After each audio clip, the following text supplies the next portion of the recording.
Est-ce que ça vous intéresserait de savoir pourquoi l'Atari Jaguar, qui est une console en 64 bits, fait principalement tourner des jeux en 16 bits? Je vais quand même vous le dire. C'est-à-dire que l'Atari Jaguar a été conçu avec deux puces faites par l'entreprise Flair, à savoir Tom et Jerry. Tom devait principalement s'occuper des graphismes et Jerry devait s'occuper de l'audio. Mais dans tout ça, ils étaient accompagnés par une autre puce, bien moins puissante, puisque c'est une puce 16 bits.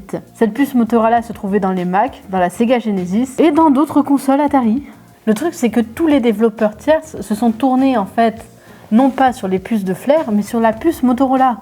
Et ça, pas par fainéantise, contrairement à ce que beaucoup voudraient croire, et comme c'est la solution la plus facile, mais en fait par difficulté, parce que lorsque le kit de développement de Atari était donné, il était donné sans manuel. Du coup, ils étaient obligés d'appeler le service client Atari pour comprendre un petit peu comment marchait la puce Flair et Tom et Jerry. Sauf que le service client Atari n'en avait rien à foutre et était réputé pour justement répondre aussi bien que le service client de Free, quoi.